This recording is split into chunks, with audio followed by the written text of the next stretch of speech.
മുഖ്യമന്ത്രിയുടെ മകൾക്കെതിരായിട്ടുള്ള അന്വേഷണം, ആ അന്വേഷണത്തിൽ കഴമ്പില്ല, BJPയും CPMഉം തമ്മിൽ ധാരണയാണ് എന്നൊക്കെ പറഞ്ഞ ആളുകൾ ഇപ്പോൾ കാര്യം മനസ്സിലായിട്ടുണ്ടാകും എന്ന് ഞാൻ വിചാരിക്കുകയാണ്. ഈ ഇരവാദം ഉന്നയിക്കുന്ന ആളുകളോട് എനിക്കൊരു കാര്യം പറയാനുള്ളത്, ഏത് സേവനം നൽകിയതിൻ്റെ പേരിലാണ് മുഖ്യമന്ത്രിയുടെ മകൾ ഈ പണം കൈപ്പറ്റിയത് എന്ന് ഇന്നുവരെ കേരളത്തിലെ ജനങ്ങളോട് വിശദീകരിക്കാൻ എന്തുകൊണ്ട് പിണറായി വിജയനോ അദ്ദേഹത്തിൻ്റെ പാർട്ടിയോ അദ്ദേഹത്തിൻ്റെ മകളോ തയ്യാറാകുന്നില്ല എന്നുള്ളതിൻ്റെ ഉത്തരമാണ് കേരളത്തിലെ ജനങ്ങൾ ആഗ്രഹിക്കുന്നത്. അതുകൊണ്ട് നരേന്ദ്രമോദി സർക്കാരിൽ അഴിമതി കാണിച്ചവരെല്ലാവരും അവരൊക്കെ കണക്ക് പറയേണ്ടി വരും. ഉപ്പ് തിന്നവരെല്ലാവരും വെള്ളം കുടിക്കേണ്ടി വരും. കാര്യം കൂലിക്ക് പണിക്കുന്ന പണിയിടുന്നല്ലേ, അതിനെന്താ വിശ്വാസം? നിങ്ങൾക്കുണ്ടാവില്ല ഒരു വിശ്വാസമാണ്.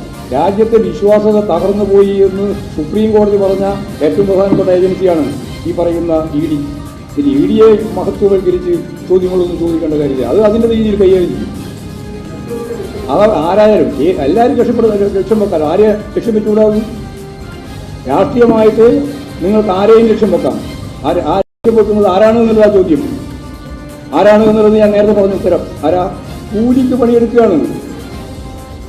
അതാണ്, കൂലിപ്പണിയാണ്, BJPക്ക് വേണ്ടിയാണ്. ഇവിടെ ഒരു കാര്യമുണ്ട്, എന്തുകൊണ്ടാണ് ഇവിടെ കേരളത്തിലെ ഗവൺമെന്റിനും നേതാക്കന്മാർക്കും എതിരായിട്ട് വരാതെന്ന് ചോദിച്ചാൽ, ഇവിടുത്തെ പ്രധാനപ്പെട്ട പ്രതിപക്ഷ നേതാവുണ്ടല്ലോ VD സതീശനും സമാധാനിപ്പിക്കാൻ വേണ്ടിയാണ്.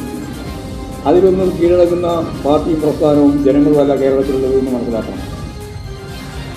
അതൊക്കെ വെറും സ്വാഭാവികമായ നടപടിക്രമങ്ങൾ മാത്രമാണ്. ഇതിനു മുമ്പ് എത്ര കേസ് ED എടുത്തേക്കണം? ആ കേസൊക്കെ എവിടെ എത്തി? കരുവന്നൂരിലെ ED അന്വേഷണം എവിടെ പോയി? സ്വർണ്ണക്കള്ളക്കെടുത്ത് കേസിലെ ED അന്വേഷണം എവിടെ എത്തി? ലൈഫ് മിഷൻ കൊലക്കേസിലെ ED അന്വേഷണം എവിടെ എത്തി? ED തെരഞ്ഞെടുപ്പ് പ്രഖ്യാപിച്ചപ്പോൾ ഒരു സ്റ്റണ്ടാണ്, ഞങ്ങൾ തമ്മിൽ ഒരുമിച്ചല്ല എന്ന് കാണിക്കാൻ വേണ്ടിയിട്ടാണ്. കേരളത്തിൽ കഴിഞ്ഞ നിയമസഭാ തെരഞ്ഞെടുപ്പിന് മുമ്പെടുത്ത ED അന്വേഷണവും നിയമസഭാ തെരഞ്ഞെടുപ്പിന് ശേഷം എടുത്ത ED അന്വേഷണവും എല്ലാം പെരുവഴിയിലാണ്. എല്ലാം ഇവർ തമ്മിൽ ധാരണയുണ്ടാക്കി തീർത്തതാണ്. പകരം കേരളത്തിൽ നടന്ന ഏറ്റവും വലിയ ഹവാല പിടിച്ചത്, ആ ഹവാലയുടെ അന്വേഷണം ഇല്ലാതായി. പരസ്പരം സുരേന്ദ്രനെ സഹായിച്ചു കൊടുക്കുക സർക്കാർ. ഈ പരസ്പര സഹായ സഹകരണ സംഘം മാത്രമാണിത്, അതിൻ്റെ അപ്പുറത്തേക്ക് പോകുന്നില്ല. നമസ്കാരം, പയൻ ഡിബേറ്റിലേക്ക് സ്വാഗതം. തെരഞ്ഞെടുപ്പിന് ദിവസങ്ങൾ മാത്രം ശേഷിക്കെ മുഖ്യമന്ത്രിയുടെ മകൾ ഉൾപ്പെട്ട മാസപ്പടി കേസിൽ എൻഫോഴ്സ്മെന്റ് ഡയറക്ടറേറ്റ് അന്വേഷണം. എക്സാലോജിക്, CMRL, KSIDC കമ്പനികൾ തമ്മിൽ നടന്ന നിയമവിരുദ്ധ ഇടപാടിനെക്കുറിച്ച് SFIO അന്വേഷണം നടക്കുന്നതിനിടെയാണ് EDയുടെ ഇടപെടൽ. തെളിവുണ്ടായിട്ടും കേന്ദ്ര ഏജൻസികൾ അന്വേഷണം നീട്ടിക്കൊണ്ടു പോവുകയാണെന്ന ആരോപണം നിലനിൽക്കുമ്പോഴാണ് EDയുടെ വരവ്. എക്സാലോജിക്കിനെതിരെ ED അന്വേഷണം ഇതാദ്യമല്ല. രജിസ്ട്രാർ ഓഫ് കമ്പനീസ് അന്വേഷണത്തിലേക്ക് നയിച്ചത് EDയുടെ ശുപാർശയാണ്. തെരഞ്ഞെടുപ്പ് അടുക്കുമ്പോഴുള്ള പതിവ് വിരട്ടലെന്ന് CPMഉം ഉപ്പ് തിന്നവർ വെള്ളം കുടിക്കുമെന്ന് BJPയും കുറെ കണ്ടതാണ് ഈ അഡ്ജസ്റ്റ്മെന്റ് എന്ന് കോൺഗ്രസും വാദിക്കുമ്പോൾ പയൻ ഡിബേറ്റ് ചർച്ച ചെയ്യുന്നു. ED അന്വേഷണം അറസ്റ്റിലേക്ക് നീളുമോ?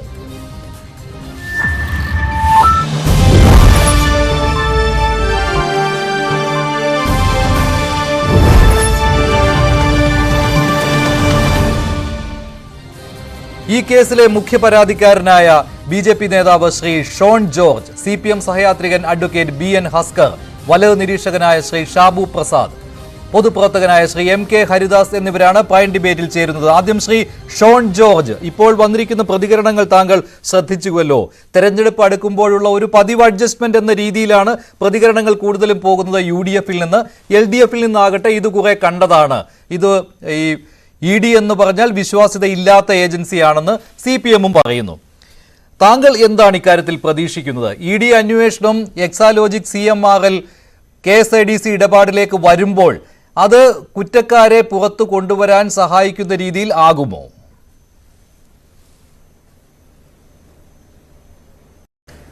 ഞാൻ ആദ്യമേ തന്നെ പറയട്ടെ, ഇതിനകത്തൊരു പൊളിറ്റിക്കൽ ആംഗിളിൽ അല്ല ഈ കേസിനെ ഞാൻ നേരിട്ടുള്ളൂ. അതുകൊണ്ട് തന്നെ ഇപ്പോൾ പറഞ്ഞിട്ടുള്ള 3 ആരോപണങ്ങളെയും അല്ലെങ്കിൽ 3 വശങ്ങളെയും ഞാൻ അഡ്രസ്സ് ചെയ്യേണ്ട ഒരു കാര്യമില്ല. കാരണം ഞാൻ ഇന്ന് BJPയുടെ ഒരു പ്രവർത്തകനാണ്. എങ്കിൽ പോലും ഞാൻ BJPയുടെ ഒരു പ്രവർത്തകൻ എന്ന നിലയിലല്ല ഈ പരാതി നൽകിയത്. എന്നെ സംബന്ധിച്ചിടത്തോളം ഒരു പരാതിക്കാരൻ, ഈ ചർച്ചയിൽ ഞാൻ പങ്കെടുക്കുന്നത് ഒരു പരാതിക്കാരൻ എന്ന നിലയിലാണ്. ആ പരാതിക്കാരൻ എന്ന നിലയിൽ ഞാൻ കൊടുത്ത കേസ് ഹൈക്കോടതിയിൽ, ഞാൻ ആദ്യം പരാതി നൽകി, അതിനുശേഷം ഹൈക്കോടതിയെ സമീപിച്ചു. ഹൈക്കോടതി ആദ്യം 210 അനുസരിച്ചുള്ള എൻക്വയറി ആദ്യം കേന്ദ്ര കോർപ്പറേറ്റ് അഫയേഴ്സ് മന്ത്രാലയം ഓർഡർ ചെയ്തു. അതിനുശേഷം 212 അനുസരിച്ചുള്ള SFI എൻക്വയറിയിലേക്ക് പോയി. ഈ SFI എൻക്വയറിയുടെ പ്രാഥമിക ഘട്ടത്തിൽ 12ഓളം ഈ എക്സാലോജിക്കുമായിട്ടും CMRലുമായിട്ടും അതുപോലെ KSIDCയുമായി ബന്ധപ്പെട്ട 12ഓളം സ്ഥാപനങ്ങൾക്ക് അവര് സമൻസ് കൊടുക്കുകയും രേഖകൾ ഹാജരാക്കുകയും ചെയ്യാൻ പറഞ്ഞിട്ടുണ്ട്. അതിന് മുമ്പ് തന്നെ CMRൽ 3 പ്രാവശ്യമായി SFIO റെയ്ഡ് നടത്തിയിട്ടുണ്ട്. അതിനുശേഷം ഈ ഡോക്യുമെന്റ് വെരിഫിക്കേഷൻ ശേഷം എന്റെ അറിവ് ശരിയാണെങ്കിൽ, എനിക്ക് ഉറപ്പില്ല എങ്കിൽ പോലും, ഇതുമായി ബന്ധപ്പെട്ട് 6 പേർക്ക് നേരിട്ട് ഹാജരായി മൊഴി നൽകാൻ വേണ്ടി അല്ലെങ്കിൽ ചോദ്യം ചെയ്യലിന് ഹാജരാകാൻ 6 പേർക്ക് മൊഴി കൊടുത്തിട്ടുണ്ട്. ഈ സ്റ്റേജിൽ തന്നെ സെക്ഷൻ 447 അനുസരിച്ചുള്ള ഫ്രോഡ് കമ്മിറ്റ് ചെയ്താൽ തീർച്ചയായിട്ടും ഇവിടെ EDക്ക് നിർബന്ധമായും EDയെ സംബന്ധിച്ചിടത്തോളം ECIR ഫയൽ ചെയ്യാതിരിക്കാൻ കഴിയില്ല. EDയുടെ എൻട്രൻസ് ഉണ്ടായേ കഴിയൂ. ഈ കേസിന്റെ പൂർണ്ണതയിലേക്ക് എത്തണമെന്നുണ്ടെങ്കിൽ ED മാത്രമല്ല CBIയും ഈ കേസിന്റെ അന്വേഷണത്തിലേക്ക് കടന്നു വരേണ്ടതായിട്ടുണ്ട്. SFIയെ സംബന്ധിച്ചിടത്തോളം SFIക്ക് ഇന്ത്യയിൽ കോൺസ്റ്റിറ്റ്യൂട്ട് ചെയ്തിട്ടുള്ള ഏത് ഏജൻസിയെയും അവരുടെ അന്വേഷണത്തിൽ സഹകരിപ്പിക്കാൻ കഴിയുന്ന സാഹചര്യമുണ്ട്. അതുകൊണ്ട് തന്നെ ഇതിന്റെ നിയമ കാര്യങ്ങളെക്കുറിച്ച് ഇത്രയും പറയുന്നു. അതിനപ്പുറത്തേക്ക് ഞാൻ പറയട്ടെ, ഇവിടെ പ്രതിപക്ഷ നേതാവ് പറഞ്ഞു, കഴിഞ്ഞ ആഴ്ച 3 ദിവസം അദ്ദേഹം പറഞ്ഞു എവിടെ പോയി ഈ മാസപ്പടി വിവാദം. ഇന്ന് അതിനകത്ത് കൃത്യമായ ഒരു പടി കൂടി നടപടി ഉണ്ടായിരിക്കുന്നു. അപ്പോൾ അദ്ദേഹം പറയാണ് ഇത് മറ്റൊരു അഡ്ജസ്റ്റ്മെന്റ് ആണ്. ഇപ്പോ ഇതേ കാര്യം തന്നെ ഡൽഹിയിൽ അരവിന്ദ് കെജ്രിവാളിനെതിരെ നടപടി ഉണ്ടായപ്പോൾ ഇതിനു മുമ്പ് ഞാൻ കൃത്യമായിട്ട് അൽക്ക ലാംബ എന്ന് പറയുന്ന വനിതാ കോൺഗ്രസിന്റെ സംസ്ഥാന അധ്യക്ഷ, ഡൽഹിയുടെ സംസ്ഥാന അധ്യക്ഷയാണ് ആദ്യം അരവിന്ദ് കെജ്രിവാളിനെതിരെ പരാതി നൽകിയത്. ആ പരാതി നൽകി അവർ തന്നെ ഇപ്പോൾ അദ്ദേഹത്തെ അറസ്റ്റ് ചെയ്ത് കഴിഞ്ഞപ്പോൾ അദ്ദേഹത്തിന്റെ അറസ്റ്റിനെതിരെ വലിയ രാജ്യവ്യാപക പ്രക്ഷോഭം സംഘടിപ്പിക്കാൻ മുമ്പിൽ നൽകുന്നു. ഞാനൊരു കാര്യം മാത്രം സൂചിപ്പിച്ചോട്ടെ, നടപടി എടുക്കുമ്പോൾ ഒരു നിലപാട്, നടപടി എടുത്തില്ലെങ്കിൽ മറ്റൊരു നിലപാട്. ഞാനൊരു കാര്യം ചോദിച്ചിട്ട്, 24 ഇവിടെ ലോക്സഭ ഇലക്ഷൻ നടക്കുന്നു, 25 പഞ്ചായത്ത് ഇലക്ഷൻ നടക്കാൻ പോകുന്നു, 26 നിയമസഭ ഇലക്ഷൻ നടക്കാൻ പോകുന്നു. പിന്നെ എപ്പോഴാണ് ഇതെല്ലാം മാറ്റി നിർത്തിയിട്ട് ഈ രാജ്യത്തെ ഒരു ഏജൻസി ഇത്രയും വലിയൊരു മോഷണത്തെ എപ്പോഴാണ് അന്വേഷിക്കുന്നത്? നമുക്ക് ഇപ്പോഴും അറിയാം, എന്റെ പരാതി വന്നതിന് ശേഷം ഈ 2023 13-ാം തീയതി എന്റെ പരാതി ഫയൽ ചെയ്തതിന് ശേഷം 2023 ഡിസംബർ 27-ാം തീയതിയാണ് അവിടെ ഖനനം നിർത്തിക്കൊണ്ട് സർക്കാർ ഉത്തരവായത്. 5 വർഷക്കാലം കേന്ദ്ര സർക്കാർ ഉത്തരവുണ്ടായിരുന്നിട്ട് പോലും ആ ഖനനം അവിടെ തുടർന്നുകൊണ്ട് പോയി. അപ്പോ ഇവിടെ ഇങ്ങനെ ഒരു അന്വേഷണവും പാടില്ല. കോടിക്കണക്കിന് രൂപ ഈ നാട്ടിൽ നിന്ന് കടത്തിക്കൊണ്ടുപോയി, അതിന് ചോദിക്കാനും പറയാനും ആളില്ല. ഇവരുടെയൊക്കെ പ്രശ്നം എന്താണ്? ഞാനൊരു കാര്യം ഇപ്പോഴും പറയുന്നു, ഇതിനകത്ത് കോൺഗ്രസ് നേതാക്കളുണ്ടോ, ഇതിനകത്ത് CPM നേതാക്കളുണ്ടോ, CPIയുടെ നേതാക്കളുണ്ടോ, എന്റെ പാർട്ടിയായി BJPയുടെ നേതാക്കളുണ്ടോ, ഞാൻ തന്നെയുണ്ടോ, എന്റെ പിതാവുണ്ടോ, ആരുണ്ടെങ്കിലും അന്വേഷണം നടക്കട്ടെ. ആ അന്വേഷണത്തിന്റെ അടിസ്ഥാനത്തിൽ ഉണ്ടാകട്ടെ. ഇവിടെ തെളിവുകൾ വേണമല്ലോ. നിങ്ങൾക്ക് ഏത് ഘട്ടത്തിൽ വേണമെങ്കിലും കോടതി ചോദ്യം ചെയ്യാം. അന്വേഷണം തുടങ്ങിയതിന് മുമ്പ് തന്നെ കോടതി ചോദ്യം ചെയ്തു. ഞാൻ ഒരു കാര്യം സൂചിപ്പിച്ചുകൊള്ളട്ടെ, കേരള നിയമസഭയിൽ ഈ വിഷയം വന്നതിന് ശേഷം എത്രയോ പ്രക്ഷോഭങ്ങൾ കണ്ട ഒരു സഭയാണ് കേരള നിയമസഭ. ഇത്രയും കൃത്യമായ തെളിവുകളോടുകൂടി മുഖ്യമന്ത്രിയുടെ മകൾക്കെതിരെ ഇത്തരത്തിലുള്ള ആരോപണം വന്നപ്പോൾ ഈ പറയുന്ന പ്രതിപക്ഷ നേതാവ് എവിടെയായിരുന്നു? അവിടെ ശ്രീ മാത്യു ഒരു സബ്മിഷന് വേണ്ടി അദ്ദേഹം അനുവാദം ചോദിച്ചു, അനുവാദം കിട്ടിയില്ല, പുറത്തിറങ്ങി ഒരു പത്രസമ്മേളനം നടത്തി പിരിഞ്ഞു. അങ്ങനെയാണോ മുഖ്യമന്ത്രിയുടെ മകൾക്കെതിരെ ഒരു ഗുരുതരമായ തെളിവുകൾ സഹിതം ഹൈക്കോടതി നേരിട്ട് ഇടപെട്ടിട്ടുള്ള ഒരു വിഷയത്തിൽ തെളിവുകൾ സഹിതം പുറത്തു വന്ന സാഹചര്യത്തിൽ ഒരു പ്രതിപക്ഷം ചെയ്യേണ്ടത് അങ്ങനെയാണ്? എനിക്ക് പലപ്പോഴും ഈ അഡ്ജസ്റ്റ്മെന്റിനെ കുറിച്ച് പറയുമ്പോൾ ഇത് പറയേണ്ടി വരുന്നത് മറ്റൊന്നും കൊണ്ടില്ല. ശരിയാണ് ശ്രീ ഷോൺ ജോർജ്, അങ്ങനെ ഒരുപാട് കാര്യങ്ങൾ ഇതേക്കുറിച്ച് നമ്മൾ ചർച്ച ചെയ്തതാണ്. പക്ഷേ ഇപ്പോൾ ഈ ED അന്വേഷണം വരുമ്പോൾ ഒരു സംശയം ചോദിച്ചോട്ടെ. ED അന്വേഷണം എക്സാലോജിക്കിനെതിരെ ഇത് ആദ്യമല്ലല്ലോ. ഇപ്പോൾ കർണാടക ഹൈക്കോടതിയുടെ ആ ഉത്തരവ് വന്നല്ലോ, SFIO അന്വേഷണം തുടരട്ടെ, അതിൽ ഇടപെടുന്നില്ല.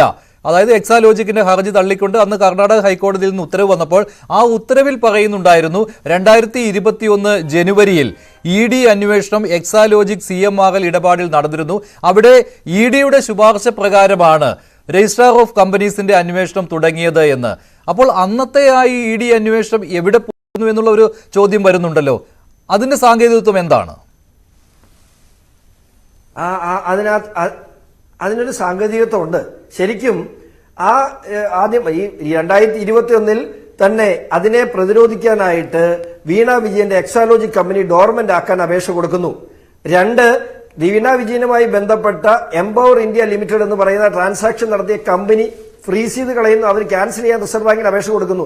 എന്നിട്ടും എങ്ങനെ രക്ഷപ്പെടാമെന്നുള്ള ചിന്തയിൽ ഇവിടെ ഒരു പ്രോസിക്യൂഷൻ ഇമ്മ്യൂണിറ്റി ലഭിക്കാവുന്ന രീതിയിൽ ഇന്ററിം സെറ്റിൽമെന്റ് ബോർഡിന്റെ അപേക്ഷ കൊടുക്കുന്നു. സ്വാഭാവികമായും ഇത്തരത്തിലൊരു ക്രമക്കേട് നടന്നിട്ടുണ്ടെങ്കിൽ ഇന്ററിം സെറ്റിൽമെന്റ് ബോർഡിന്റെ അപേക്ഷ നൽകി അത് തീരുമാനമാകുന്നിടം വരെ അവർക്കൊരു പ്രോസിക്യൂഷൻ ഇമ്മ്യൂണിറ്റി ഉണ്ട്. ആ ഇമ്മ്യൂണിറ്റി യൂസ് ചെയ്താണ് 2022-ലും 2023-ലും CMR-ലും എക്സാലോജിക്കും ഉൾപ്പെടെ ഈ വിഷയത്തിൽ നിന്നും രക്ഷപ്പെട്ടത്. കാരണം ഇതിനെ എവിടെയാണ് കണ്ടെത്തിയത്? ഈ വിഷയങ്ങളും ഈ ഗുരുതരമായ ക്രമക്കേടുകളും കണ്ടെത്തിയത് CMR-ൽ നടന്ന റെയ്ഡിന്റെയും അന്വേഷണത്തിന്റെ അടിസ്ഥാനത്തിലാണ്. അവര് തന്നെ ഇന്ററിം സെറ്റിൽമെന്റ് ബോർഡിന്റെ ഇൻകം ടാക്സ് ഇന്ററിം സെറ്റിൽമെന്റ് ബോർഡിനെ ഞങ്ങൾക്ക് സെറ്റിൽമെന്റിന് വേണ്ടി അവർ സമീപിച്ചു കഴിഞ്ഞാൽ ആ സെറ്റിൽമെന്റ് ഫൈനലൈസ് ചെയ്യുന്നോടം വരെ അതിന്മേൽ ഒരു നടപടി ഉണ്ടാകില്ല. ആ ഇമ്മ്യൂണിറ്റിയാണ് 2023 ജൂൺ അതിനുശേഷവും അപ്പോൾ ED അന്വേഷണം തുടങ്ങാമായിരുന്നുവല്ലോ. പക്ഷെ ഇപ്പോൾ ED ഇങ്ങനെ ECIR രജിസ്റ്റർ ചെയ്തത് എന്തുകൊണ്ടാണ്? അത് SFIO അന്വേഷണത്തിൽ കിട്ടിയ വിവരങ്ങൾ കൂടി അടിസ്ഥാനമാക്കിയിട്ട് അവിടെ ഒരു പരാതിയില്ലായിരുന്നു. 2023 ജൂൺ മാസത്തിന് ശേഷം ഒരു വെള്ളം, ഈ പറയുന്ന മാന്യന്മാരൊക്കെ പത്രസമ്മേളനം നടത്തിയുള്ളൂ. ഒരു വെള്ള പേപ്പറിൽ പോലും ഒരു സെറ്റിൽമെന്റ് അതോറിറ്റി സെറ്റിൽ ചെയ്ത ഒരു വിഷയത്തിൽ അതിന്റെ ഒരു ക്രൈം ഫാക്ടർ വെളിച്ചത്ത് കൊണ്ടുവരികയും അത് കൃത്യമായി പോയിന്റ് ഔട്ട് ചെയ്ത് അവർക്ക് പരാതി നൽകുകയും ചെയ്യുന്നത് ഞാൻ മാത്രമേ ഉള്ളൂ. ഈ കേരള സംസ്ഥാനത്ത് നിന്ന് LDF-ന്റെയോ UDF-ന്റെയോ മറ്റൊരു സംഘടനകളുടെയോ ആളുകൾ ഒരു വെള്ള പേപ്പറിൽ പോലും ഒരു കേന്ദ്ര ഏജൻസികൾക്കും പരാതി നൽകിയിട്ടില്ല. അപ്പോൾ EDയുടെ അന്വേഷണം ഇപ്പോൾ തുടങ്ങിയല്ലോ. ഇപ്പോൾ ECIR രജിസ്റ്റർ ചെയ്തത് SFIO അന്വേഷണത്തിൽ കിട്ടിയ വിവരങ്ങൾ കൂടി അടിസ്ഥാനമാക്കിയുള്ളതാണോ? അതിന്റെ സാങ്കേതികത്വം എന്താണ് ശ്രീ ഷോൺ ജോർജ്? ഒരു കാര്യം കൂടി, SFIOയുടെ അന്വേഷണം തുടങ്ങിയെന്നും അവിടെ പല റെയ്ഡുകൾ നടന്നെന്നും നമുക്കറിയാം. പക്ഷേ എവിടെയെങ്കിലും ഏതെങ്കിലും സാഹചര്യത്തിൽ എന്താണ് അന്വേഷണ പുരോഗതിയെന്നോ മറ്റോ SFIOയ്ക്ക് ഏതെങ്കിലും കോടതിയിൽ നൽകേണ്ട ആവശ്യം വന്നിട്ടുണ്ടോ? അങ്ങനെയാണെങ്കിൽ ഒരു കക്ഷിയായ താങ്കൾക്കും അതിന്റെ വിവരങ്ങൾ കിട്ടുമല്ലോ. ഏത് ഘട്ടത്തിൽ SFIOയുടെ അന്വേഷണം, എന്തായി അന്വേഷണം? ഇപ്പോൾ വീണ വിജയനിൽ നിന്നും വിവരങ്ങൾ തേടി വീണ വിജയൻ ചെന്നൈയിൽ പോയി ഈ വിവരങ്ങൾ SFIOയ്ക്ക് നൽകി എന്ന രീതിയിൽ അന്ന് വാർത്തകൾ ഉണ്ടായിരുന്നു. പിന്നീട് അതിന് വലിയ സ്ഥിരീകരണം ഉണ്ടായില്ല. ഇങ്ങനെ ഒരുപാട് കഥകൾ പ്രചരിക്കുന്നു എന്നല്ലാതെ SFIOയുടെ അന്വേഷണം എവിടെ എത്തി എന്നതിനെക്കുറിച്ച് താങ്കൾക്ക് ആധികാരികമായിട്ട് എന്തെങ്കിലും വിവരം നൽകാൻ കഴിയുമോ? താങ്കൾ തെളിവുകളും കൊടുത്തിരുന്നുവല്ലോ.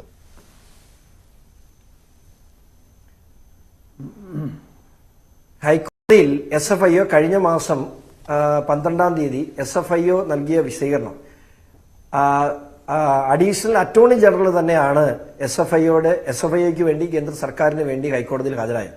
അന്ന് പ്രതിഭാഗം അഭിഭാഷകൻ സീനിയർ അഡ്വക്കേറ്റ് എത്തില്ല എന്ന് പറഞ്ഞിട്ട് പോലും SFIOയുടെ പ്രത്യേക ഡയറക്ഷൻ പ്രകാരമാണ് അഡീഷണൽ സോളിസിറ്റർ ജനറൽ കേരള ഹൈക്കോടതിയിൽ ഹാജരായത്. അന്വേഷണം കൃത്യമായി പുരോഗമിക്കുന്നുവെന്നും ആ അന്വേഷണത്തിലേക്ക് ഡ്രാസ്റ്റിക് സ്റ്റെപ്സ് എന്തെങ്കിലും ഉണ്ടാകുന്നതിന് മുമ്പ് ഹൈക്കോടതിയെ അറിയിച്ച് കേന്ദ്ര സർക്കാരിൽ നിന്നും അനുമതി വാങ്ങിച്ചതിന് ശേഷം മാത്രമേ ഒരു ചാർജ് അവർ ഫയൽ ചെയ്യൂ എന്നും കോടതിയിൽ അറിയിച്ചു. പക്ഷേ ഇതുമായി ബന്ധപ്പെട്ട് ശക്തമായ അന്വേഷണം നടക്കുന്നുവെന്ന് ഞാൻ മുമ്പേ സൂചിപ്പിച്ചിരുന്നു. ശ്രദ്ധിച്ചോന്നറിയില്ല, 12ഓളം കമ്പനികളെ വിളിച്ചു വരുത്തിയിട്ടുണ്ട്, 6ഓളം ആളുകളെ വിളിച്ചു വരുത്തിയിട്ടുണ്ട്, 3 റെയ്ഡുകൾ ഇതിനിടയിൽ നടന്നിട്ടുണ്ട്. മാത്രമല്ല ഒരു സ്റ്റേജ് കഴിഞ്ഞാൽ എക്കണോമിക് ഒഫൻസിലേക്ക് വരുമ്പോൾ, പ്രത്യേകിച്ച് ഒരു മണി ഫ്രോഡ് അനുസരിച്ച് വന്നാൽ തീർച്ചയായിട്ടും ED ആണ് അതിന്റെ അന്വേഷണ ഏജൻസിയാണ്. മണി ലോണ്ടറിംഗ് ഉൾപ്പെടെയുള്ള കാര്യങ്ങൾ ഇതിനകത്ത് നടന്നു എന്ന്, അതായത് 1,72 ലക്ഷം രൂപ മാത്രമല്ല, നമ്മുടെ മുമ്പിൽ കണക്കിൽ വന്നിട്ടുള്ള തുകയാണ് 1,72 ലക്ഷം രൂപ. അതിനപ്പുറത്തേക്ക് അവിടെ തന്നെ എംപവർ ഇന്ത്യയിൽ നിന്നും ട്രാൻസ്ഫർ ചെയ്തിട്ടുള്ള 78 ലക്ഷം രൂപ, അതൊക്കെ നിസ്സാര തുകകളാണ്. അതിനപ്പുറത്തേക്ക് കൃത്യമായ ഇന്ററിം സെറ്റിൽമെന്റ് ബോർഡിന്റെ ഉത്തരവിൽ തന്നെ ഇത് ഏതെങ്കിലും തരത്തിലുള്ള സേവനം ലഭിച്ചിട്ടുള്ളതല്ല, എക്സാലോജി കമ്പനിയായി ബന്ധപ്പെട്ട പ്രമുഖന് വേണ്ടിയാണ് ഈ പണം കൈമാറിയിട്ടുള്ളതെന്ന് പറഞ്ഞപ്പോൾ അതിനേക്കാൾ വലിയ തെളിവിന്റെ ആവശ്യമൊന്നുമില്ല. അപ്പോ EDയുടെ എൻട്രൻസ് ഈ ഘട്ടത്തിൽ വളരെ ആവശ്യമാണ്. അടുത്ത ഘട്ടത്തിൽ CBIയുടെ എൻട്രൻസും ആവശ്യമാണ്. ഞാൻ ഉറച്ചു വിശ്വസിക്കുന്നു. 1.5 മാസക്കാലമായുള്ള 8 മാസം ഇനിയുണ്ട്. ഒരു കാര്യം കൂടെ പറയട്ടെ, ഇതൊക്കെ ഇത്രയും തെളിവുകൾ ഉണ്ടായിട്ട് പോലും ഇപ്പൊ ഗോവിന്ദ മാഷ് പറഞ്ഞെന്താണ്? ED അദ്ദേഹം ഒരു ഡ്രില്ല് മാഷാണ്. EDയുടെ അർത്ഥം അദ്ദേഹത്തിന് അറിയാമെന്ന് എനിക്കറിയില്ല. എങ്ങനെയാണെങ്കിലും അദ്ദേഹം ഇപ്പൊ പറഞ്ഞു തന്നെയാണ് കൂലിപ്പണിക്കാരനാണ്. ED എന്ന് ഇത്തരത്തിൽ സൂക്ഷ്മമായി വളരെയേറെ തെളിവുകൾ ശേഖരിച്ച് ഇങ്ങനെ പോയിട്ട് പോലും അദ്ദേഹം പറഞ്ഞു കൂലിപ്പണിക്കാരനാണ്. അപ്പോ ചാടിക്കേറിയ ഒരു അറസ്റ്റും ചാടിക്കേറിയ ഒരു റെയ്ഡും ഒക്കെ നടത്തി എങ്ങനെയായിരിക്കും? സ്വാഭാവികമായും അന്വേഷണ ഉദ്യോഗസ്ഥർ ഇതിനൊരു രാഷ്ട്രീയ മാനമുള്ള കേസാണ്. നമ്മളിവിടെ ചർച്ച ചെയ്യുന്നത് അത് തന്നെയാണ്. ഒരു സംസ്ഥാനം ഭരിക്കുന്ന, ഒരുപക്ഷെ ഇന്ത്യയിൽ അവശേഷിക്കുന്ന, കമ്മ്യൂണിസ്റ്റ് പാർട്ടി അവശേഷിക്കുന്ന ഏക സംസ്ഥാനത്തെ ആ മുഖ്യമന്ത്രിയുടെ കമ്മ്യൂണിസ്റ്റ് പാർട്ടിയുടെ ലോകത്തെ തന്നെ ഒരു മിച്ചമുള്ള ഒരു ഭരണാധികാരിക്ക് നേരെ നടക്കുന്ന ഒരു അന്വേഷണം, ആ സംസ്ഥാനത്തെ മുഖ്യമന്ത്രിക്ക് നേരെ അന്വേഷണം, അദ്ദേഹത്തിന്റെ മകള് പ്രതിയായിട്ടുള്ള അന്വേഷണം, അതിനെ വളരെ സൂക്ഷ്മമായിട്ടല്ലാതെ ചാടിക്കേറിയ ഒരു നടപടിയിലേക്ക് അവർ പോകേണ്ട കാര്യമുണ്ടോ? പോകാതെ തന്നെ ഇപ്പൊ പറയുന്ന ആരോപണം. അതിലൊരു സംശയമില്ല ഷോൺ. പിന്നെ താങ്കൾ ഒരു കാര്യം സൂചിപ്പിച്ചു, ഈ പറയുന്ന മഹാന്മാരൊന്നും ഒരു തെളിവും ഒരു പരാതിയും ഒന്നും കൊടുത്തിട്ടില്ല എന്ന്. അപ്പോൾ മാത്യു ഈ വെളിയിൽ പറയുന്ന കാര്യങ്ങൾ മാത്രമേ ഉള്ളൂ? മാത്യുവിന് ഈ കേന്ദ്ര ഏജൻസി അങ്ങനെയാണോ? ഞാൻ ആരുടെയും പേരെടുത്ത് പരാമർശിക്കാൻ ഞാൻ ഉദ്ദേശിക്കുന്നില്ല. എങ്കിൽ പോലും പറയാമല്ലോ, ഈ നിമിഷം വരെയും കോൺഗ്രസ് പാർട്ടിയിൽ നിന്നും ആരും ഈ വിഷയവുമായി ബന്ധപ്പെട്ട് ഒരു വെള്ള പേപ്പറിൽ ഒരു ഒറ്റ പരാതി പോലും. ഒന്നാമത് ഞാനൊരു കാര്യം ചോദിക്കട്ടെ, വിജിലൻസിന് പരാതി കൊടുക്കുക. ഞാൻ എന്റെ അപ്പന്റെ പേര് പി സി ജോർജ് എന്നാണ് അറിയാലോ. പി സി ജോർജിനെ കുറിച്ച് അന്വേഷിക്കാൻ ഷോൺ ജോർജിനെ ഏൽപ്പിക്കുന്ന പോലെയല്ലേ പിണറായി വിജയനെ കുറിച്ച് അന്വേഷിക്കാൻ വിജിലൻസിന് പരാതി കൊടുക്കുന്നത്? വിജിലൻസ് കോടതിയിൽ കേസ് കൊടുക്കുന്നു. ആ വിജിലൻസ് കോടതി പരമാവധി ഉത്തരവിടാൻ പോകുന്നത് എന്താണ്? ഈ കേസിനെ കുറിച്ച് വിജിലൻസ് അന്വേഷിക്കണം. അന്വേഷിക്കുന്ന ആരാ? രാവിലെ പിണറായി വിജയന്റെ മുമ്പിൽ പോയി പിണറായി വിജയനെ സല്യൂട്ട് ചെയ്തുകൊണ്ട് നിൽക്കുന്ന ഒരു ഉദ്യോഗസ്ഥൻ പിണറായി വിജയനെ മകളെ കുറിച്ച് അന്വേഷിച്ചാൽ അതിന്റെ ഗതി എന്താവും? എന്താണ് ഇവരുടെ ഉദ്ദേശം?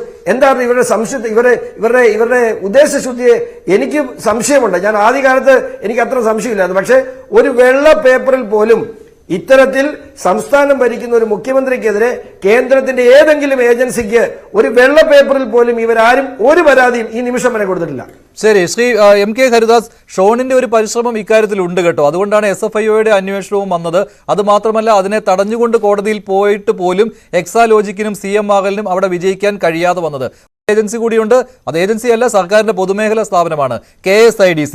അവരും ഈ അന്വേഷണം നടക്കാതിരിക്കാൻ ആഗ്രഹിച്ചിരുന്നു. അതും കോടതി ഇടപെട്ട് പറ്റില്ല, അന്വേഷണം നടന്നേ പറ്റൂ എന്ന് ഉത്തരവിടുകയായിരുന്നു. ഇപ്പോൾ ED അന്വേഷണം വരുമ്പോഴും ഷോണിന്റെ പങ്കാളിത്തമുണ്ട്. ഷോൺ കൃത്യമായിട്ട് പരാതികളുമായിട്ട് കേന്ദ്ര ഏജൻസികളെ സമീപിക്കുന്നു, തെളിവുകൾ നൽകുന്നു. അവിടെ ഷോൺ പറഞ്ഞ കാര്യമുണ്ട്, മറ്റുള്ളവരാരും ഇതിനു വേണ്ടി മെനക്കെട്ടിട്ടില്ല എന്ന്.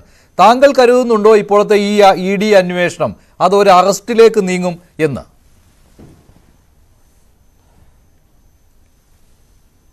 ഇലക്ഷൻ 2024 ലോക്സഭാ തെരഞ്ഞെടുപ്പുമായി ബന്ധപ്പെട്ട് ഇലക്ഷൻ നടക്കുന്നത് കാരണം കൊണ്ട് ഒരു അറസ്റ്റൊക്കെ നടക്കാനുള്ള സാധ്യതകളൊക്കെ ഒരു 10% സാധ്യതകൾ കാണുന്നുണ്ടെങ്കിലും EDയുടെ അന്വേഷണം ഈ വിഷയത്തിൽ എങ്ങും ചെന്നെത്തുമെന്നുള്ളൊരു ചിന്താഗതി കേരളത്തിലെ സാധാരണക്കാരായ ജനങ്ങൾക്ക് ഇല്ലാതായിരിക്കുന്നു. മഞ്ജുഷെ, ഇന്നിപ്പോ മഞ്ജുഷ എന്നെ ഈ ചർച്ചയ്ക്ക് വിളിച്ചിട്ടുണ്ട്. ചുരുങ്ങിയത് ഞാൻ പറയുന്നത് മഞ്ജുഷ ഞാനും കൂടി ഒരു 8 ചർച്ചയെങ്കിലും ഈ 1.72 കോടി രൂപ ുമായിട്ട് ബന്ധപ്പെട്ടിട്ടും ഈ എക്സാലോജിക്കുമായിട്ട് ബന്ധപ്പെട്ടിട്ടും പങ്കെടുത്തിട്ടുണ്ട്.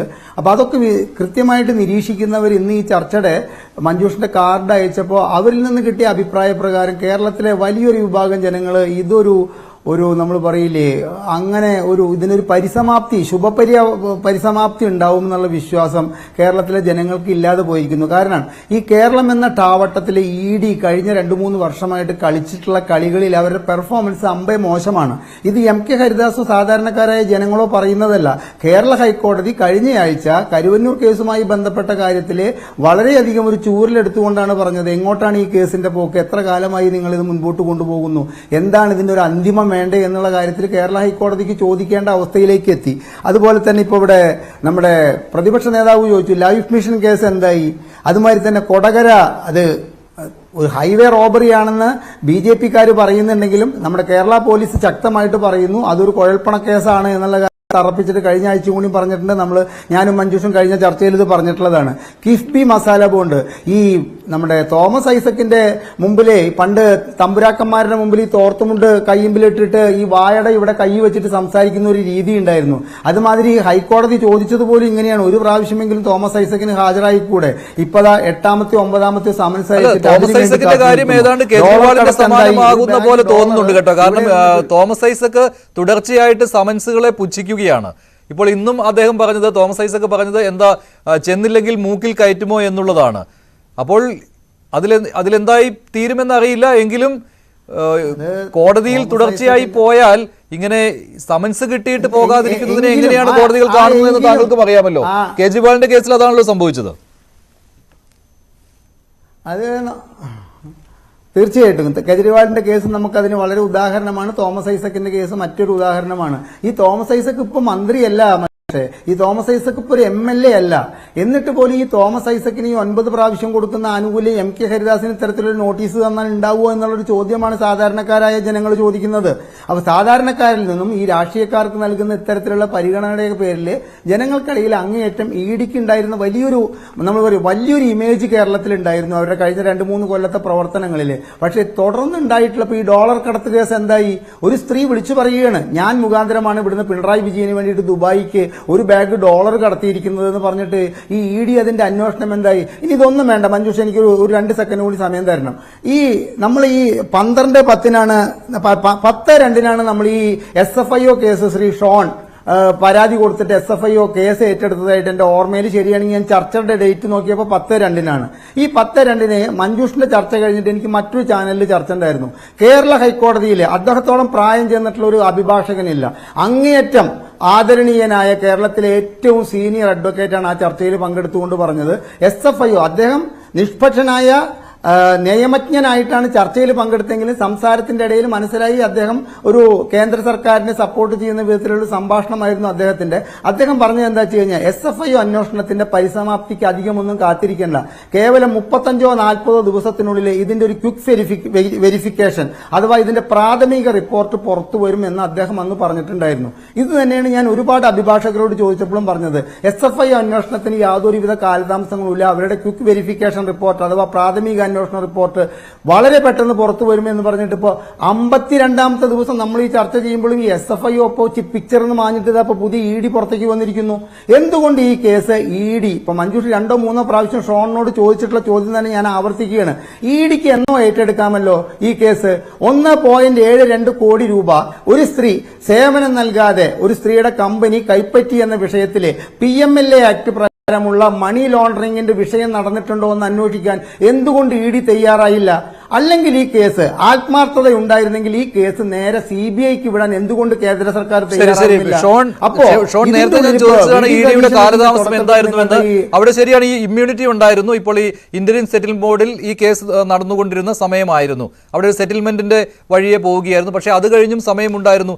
ഇവിടെ ഇപ്പോൾ MK ഹരിദാസ് ഉന്നയിച്ച കാര്യം അത് എത്രമാത്രം സാങ്കേതികമായിട്ട് നിലനിൽക്കുന്നതാണെന്ന് എനിക്കറിയില്ല. ഈ SFIO അന്വേഷണത്തിൽ അതാണ് ഞാൻ ചോദിച്ചത്, ഏതെങ്കിലും തരത്തിലുള്ള റിപ്പോർട്ട് SFIO ഏതെങ്കിലും കോടതിയിൽ നൽകിയിട്ടുണ്ടോ എന്ന്. ശരി, അതെ, SFIO അന്വേഷണത്തെ സാർ അത് എങ്ങനെയാണ് അത് വിലയിരുത്തിയെന്ന് എനിക്ക് മനസ്സിലായില്ല. എങ്കിൽ പോലും ഈ ഇപ്പോൾ വന്നിട്ടുള്ള ED അന്വേഷണവും ഇനി വരാൻ പോകുന്ന സാർ ഇപ്പോൾ സൂചിപ്പിച്ച CBIയെ കുറിച്ച് തീർച്ചയായിട്ടും ഈ കേസിന്റെ അടുത്ത ഘട്ടത്തിൽ CBI ഈ വിഷയത്തിൽ എൻറ്റർ ചെയ്തേ മതിയാവും.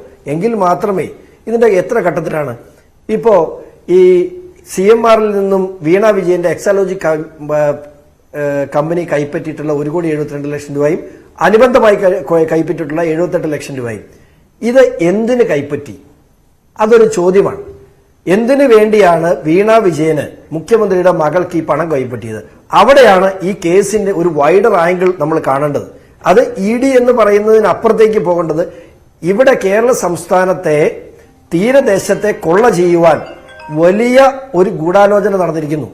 ആ ഗൂഢാലോചനയിൽ മുഖ്യമന്ത്രി മാത്രമല്ല, ഇവിടെ ഭരണകക്ഷിയിലെയും പ്രതിപക്ഷത്തെയും രാഷ്ട്രീയ കക്ഷിയിലെയും സമുദായങ്ങളുടെയും പത്രപ്രവർത്തകർ ഉൾപ്പെടെയുള്ള നൂറുകണക്കിന് ആളുകൾ അതിന്റെ പങ്കുപറ്റിയിരിക്കുന്നു. അവിടെ കേരള സംസ്ഥാനത്ത് വലിയൊരു അഴിമതി പുറത്തു വരേണ്ടതായിട്ടുണ്ട്. 2, കേരള സംസ്ഥാനത്തിന്റെ വലിയൊരു സ്വത്ത് സംരക്ഷിക്കപ്പെടേണ്ടതായിട്ടുണ്ട്. 3, കേരള സംസ്ഥാനത്തിന്റെ തീരദേശത്തെ പരിസ്ഥിതിയെ വലിയ 10-20 വർഷക്കാലമായി ചൂഷണം ചെയ്തുകൊണ്ടിരിക്കുന്ന ഒരു പ്രവണതയെ നിർത്തലാക്കേണ്ടതുണ്ട്. അങ്ങനെ ഈ കേസ് അവസാനിക്കണമെന്നുണ്ടെങ്കിൽ ഇതിനെ ഇപ്പോൾ കാണുന്ന ആംഗിളിൽ നിന്നും മറ്റു വലിയ ആംഗിളിലേക്ക് പോകേണ്ടതുണ്ട്. ഇതൊരു പിണറായി വിജയനിലും മകളിലും മാത്രം ഒതുങ്ങി നിൽക്കുന്ന കാര്യമല്ല. താങ്കൾ ഉദ്ദേശിച്ച കരിമണൽ ഖനനത്തെ കുറിച്ചാണല്ലോ ഉദ്ദേശിക്കുന്നത്. പക്ഷെ അങ്ങനെ ഒരു അന്വേഷണം നടക്കുന്നുണ്ടോ? അങ്ങനെ ഒരു അന്വേഷണം ഏതെങ്കിലും ഏജൻസി നടത്തുന്നുണ്ടോ? താങ്കൾ മുൻപൊരു ചർച്ചയിൽ പറഞ്ഞിരുന്നു വേണ്ട എല്ലാ തെളിവുകളും നൽകിയിട്ടുണ്ട്. താങ്കൾ അത് മാധ്യമങ്ങളോടും പറഞ്ഞിരുന്നു എന്തൊക്കെയാണ് തെളിവുകളെന്ന്. പക്ഷെ അതിനെ ബേസ് ചെയ്ത് എന്തെങ്കിലും അന്വേഷണം ഉണ്ടോ? അവിടെയാണല്ലോ ഈ 1.72 കോടിയിൽ നിന്നൊക്കെ കടന്ന് അന്വേഷണം പോകേണ്ടത്. അതെ, ഒരു നിമിഷം കൂടെ പറഞ്ഞോട്ടെ. ഞാനത് എല്ലാ കാര്യങ്ങളും എനിക്ക് ഒരു ചാനൽ ചർച്ചയിൽ വ്യക്തമാക്കാൻ കഴിയില്ല. പക്ഷെ ഒരു കാര്യം തീർത്തു പറയാം. കേരളത്തിലെ കരിമണൽ ഖനനം ഇന്ന് നിർത്തിവെച്ചിട്ടുണ്ട്. അത് ഇനി കേന്ദ്ര സർക്കാരിന്റെ അനുമതി ഇല്ലാതെ ഒരു പാരിസ്ഥിതികമായ പ്രശ്നങ്ങളെക്കുറിച്ച് പഠിക്കാതെ അവിടെയുള്ള മിനറൽസ് എന്തൊക്കെയാണെന്ന് തിരിച്ചറിയാതെ ഈ നാടിനെ മുഴുവൻ നശിപ്പിക്കുന്ന ആ ഖനനം ഇനി മുമ്പോട്ട് കൊണ്ടുപോകാതിരിക്കാനുള്ള എല്ലാ നടപടികളും ഞാൻ സ്വീകരിച്ചിട്ടുണ്ട്. അത് എല്ലാ കാര്യങ്ങളും എനിക്ക് പറയാൻ പ്രായോഗിക ബുദ്ധിമുട്ടുണ്ട്. കാരണം എനിക്കത് നടപടിയിലേക്ക് എത്തുന്നതിന് മുമ്പ് ഞാൻ അതെല്ലാം കൂടെ വിളിച്ചു പറഞ്ഞാൽ അതിന് പല തടസ്സങ്ങൾ പലയിടത്തുണ്ടാവും. അതുകൊണ്ട് ഞാൻ അതിലേക്ക് പോകുന്നില്ല. പക്ഷേ ഒരു കാര്യം പറയാമല്ലോ, ഈ കേസ് പര്യവസാനിക്കുമ്പോൾ കൃത്യമായും കഴിഞ്ഞ 3 പതിറ്റാണ്ട് കാലമായി കേരളത്തെ നടന്നുകൊണ്ടിരിക്കുന്ന ഒരു വലിയ കൊള്ള നിർത്തലാക്കുക എന്നുള്ളതാണ് ആത്യന്തികമായ ഉദ്ദേശം. അതിന് ശേഷം മാത്രമേ ഉള്ളൂ അത് ഇതുവരെ കൊള്ള ചെയ്തവരെ പിടിക്കുക എന്നുള്ളത്. പക്ഷേ ഇപ്പോൾ പോകുന്ന SFI അന്വേഷണവും ED അന്വേഷണവും അത് കഴിഞ്ഞ് വരാൻ പോകുന്ന CBI അന്വേഷണവും തീർച്ചയായിട്ടും ഇത് പോകേണ്ട ആയെങ്കിൽ തന്നെയാണ് ഇപ്പോൾ പോകേണ്ടത്. 1ാം ഘട്ടവും 2ാം ഘട്ടവും 3ാം ഘട്ടവുമായി മാത്രമേ ഈ കേസിൽ ഒരു പരിശോധനത്ത് എത്തിക്കാൻ കഴിയുള്ളൂ. എതിർഭാഗത്തുള്ളത് പിണറായി വിജയനാണ്, ഒരു സാധാരണക്കാരനല്ല. അതിൻ്റെതായ പ്രതിസന്ധികൾ ഇപ്പൊ ഞാൻ പറഞ്ഞില്ലേ, നേരിട്ട് പല രീതിയിൽ ഇപ്പോ ഇതിനു മുമ്പ് പല കേസുകളുടെ കാര്യം നമ്മൾ പറഞ്ഞു. അതിനൊക്കെ പലപ്പോഴും അത് ചോദ്യം ചെയ്തിട്ടുള്ള വ്യക്തിയാണ് ഞാൻ. എന്തുകൊണ്ട് എത്തിയില്ല? ആ ചോദ്യം ചെയ്യലിന്റെ അവസാനത്തിൽ പലപ്പോഴും എനിക്ക് നേരിട്ട് ബോധ്യപ്പെട്ടുള്ള കാര്യം ഒരു സർക്കിളിന്റെ പുറത്താണ് പോയി നിൽക്കുന്നത്. പിണറായി വിജയനുമായി ബന്ധപ്പെട്ട് അല്ലെങ്കിൽ ഈ സർക്കാരുമായി ബന്ധപ്പെട്ട് ഒരു വലിയ അഴിമതിയുടെ പുറകെ ഇതിനു മുമ്പ് ഞാൻ പോയിട്ടുണ്ട്. പോയിട്ട് ഞാൻ മൗറീഷ്യസിലുള്ള 3 കമ്പനികളാണ് അതിന്റെ ഒരു പാർട്ട്ണർമാരായിട്ട് വന്നത്. അതിലൊരു കമ്പനിയുടെ ഓഫീസിൽ ഞാൻ കൗടിയാറുള്ള ഒരു ഓഫീസിൽ ഞാൻ ആളെ പറഞ്ഞു വിട്ടപ്പോ ഒരു 10-70 വയസ്സുള്ള ഒരു അമ്മച്ചി അവിടെ നിന്ന് മീൻ വറുത്തോണ്ടിരിക്കുന്നു. ഇത് ഞാൻ പറഞ്ഞു അപ്പൊ ഈ ചെന്ന ആള് ചോദിച്ചു, ഇങ്ങനെ ഇന്ന കമ്പനിയുടെ ഓഫീസാണോ ചോദിച്ചു. പറഞ്ഞു, മക്കളെ എനിക്കറിയത്തില്ല, ഞാൻ ഇവിടെ കുറെ കാലമായിട്ട് താമസിക്കും, എന്റെ മക്കളുണ്ട്, അവർ രണ്ടുപേരും ജോലിക്കാരാണ് എന്ന് പറഞ്ഞു. അപ്പം ഇതൊക്കെ ഒരു സ്റ്റേജിൽ നമുക്ക് കൊണ്ട് നിർത്താൻ കഴിയും. അതിനപ്പുറത്തേക്ക് നമുക്ക് പിണറായി വിജയനുള്ള പല കാര്യങ്ങളും നമുക്ക് പോകാൻ കഴിയില്ല. ഇതിനു മുമ്പ് തന്നെ ഈ CMRലും KSIDCയും ഈ കേസിൽ ഇൻവോൾവ് അല്ലായിരുന്നെങ്കിൽ ഒരു കാരണവശാലും ഈ കേസിനെ എവിടെയും നമുക്ക് എത്തിക്കാൻ കഴിയില്ല. കാരണം അന്ന് ഗോവിന്ദൻ മാഷ് പറഞ്ഞ കമ്പനികൾ തമ്മിൽ ഒരു ഇടപാട് നടത്തിയാൽ നിങ്ങൾക്ക് എന്താ? ഇവിടെ റിലേറ്റഡ് കമ്പനി എന്ന നിലയിൽ KSIDCയുടെ ഇൻവോൾവ്മെന്റ് വന്നപ്പോ അവിടെ മുഖ്യമന്ത്രിയുടെ മകൾ കടന്നു വന്നപ്പോഴാണ് കൃത്യമായി നമുക്ക് ഈ വിഷയത്തിലേക്ക് കൊണ്ട് എത്തിക്കാൻ കഴിഞ്ഞത്.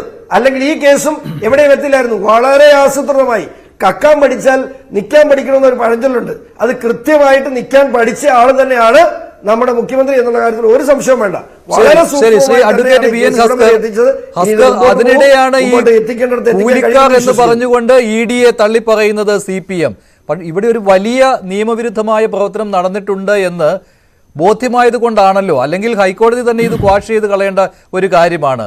അന്വേഷണം നടക്കട്ടെ എന്ന് കർണാടകത്തിലെ ഹൈക്കോടതിയും കേരളത്തിലെ ഹൈക്കോടതിയും ഉത്തരവിട്ടത്. അപ്പോൾ ഇതിനെ EDയുടെ ഒരു കൂലിപ്പട്ടാള പരിപാടി എന്ന് പറഞ്ഞുകൊണ്ട് ഇപ്പോഴും ആക്ഷേപിക്കുകയാണ്. അവിടെ നടന്ന ഇടപാടുകൾ പൊതുസമൂഹത്തിന് ബോധ്യമുണ്ട്. പൊതുസമൂഹത്തിന് സംശയമെങ്കിലും തീർത്തു കൊടുക്കേണ്ടതാണ്. അതുപോലും ഇതുവരെ തീർത്തു കൊടുത്തിട്ടില്ല BN ഹസ്കർ. അപ്പോൾ ED അന്വേഷണം നടക്കട്ടെ, എവിടെ എത്തുമെന്ന് നമുക്ക് നോക്കാം.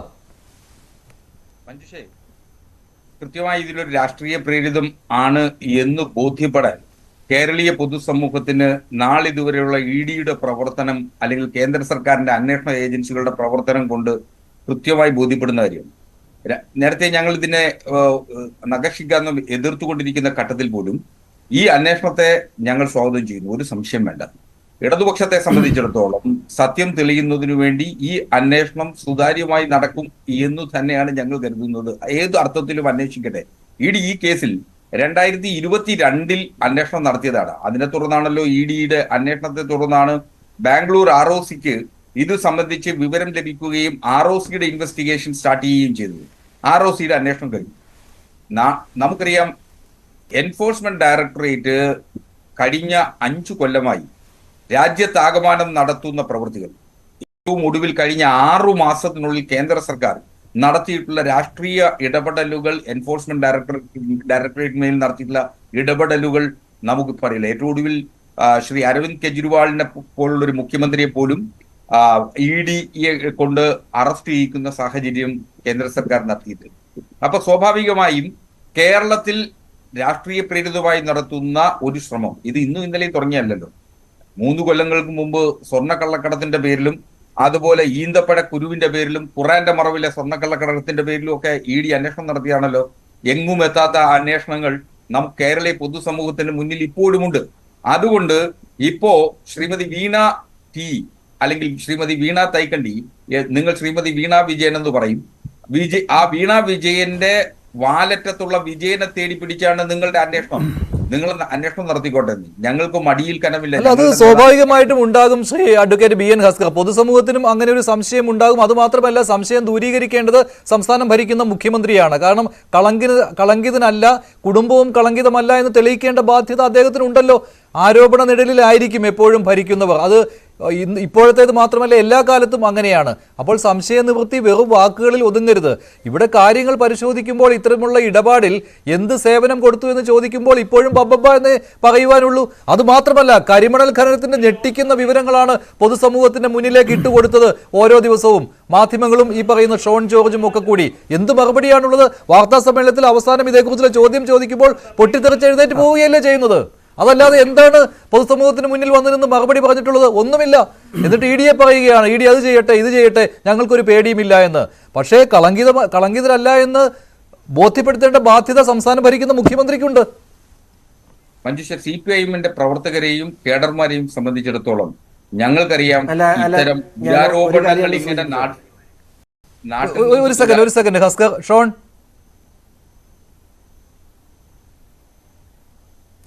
സാറേ, ഞാൻ ഒന്ന് പോവുകയാണ്. അതിനു മുമ്പ് ഞാൻ സാറ് പറഞ്ഞതിന് ഏറെ സന്തോഷത്തോടു കൂടി കാണുകയാണ്.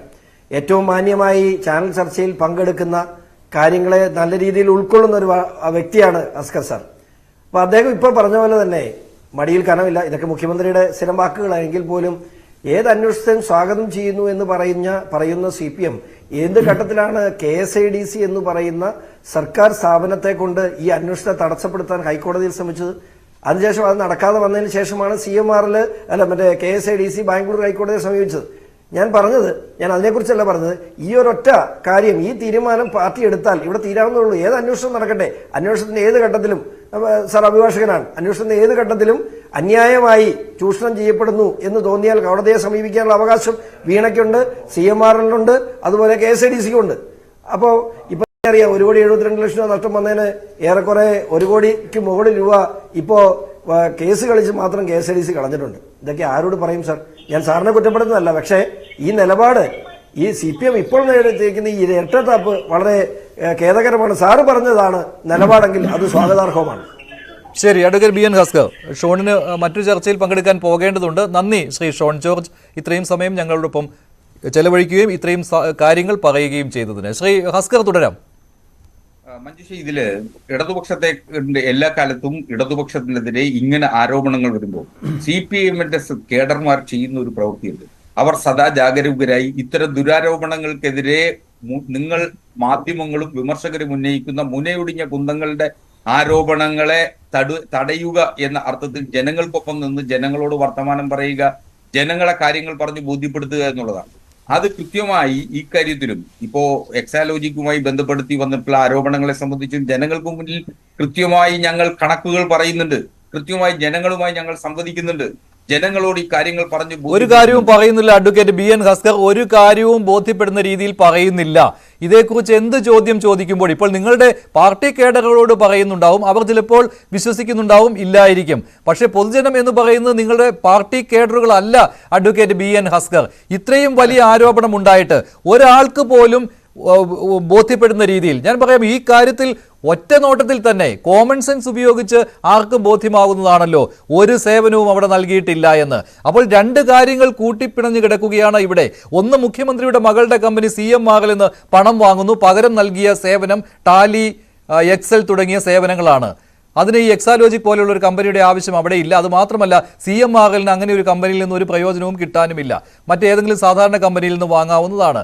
പിന്നെ ഒന്നുള്ളത്, അവിടെ കരിമണൽ ഖനനത്തിനുള്ള അനുമതി കിട്ടുകയാണ്. കേന്ദ്ര സർക്കാരിൻ്റെ ഇടപെടൽ ഉണ്ടായിട്ടുകൂടി അവിടെ CMRL എന്ന കമ്പനിക്ക് അനധികൃതമായിട്ട് കരിമണൽ ഖനനം ചെയ്യുവാനുള്ള അനുമതി കൊടുക്കുവാനുള്ള തീവ്ര ശ്രമം നടന്നുകൊണ്ടിരിക്കുകയായിരുന്നു.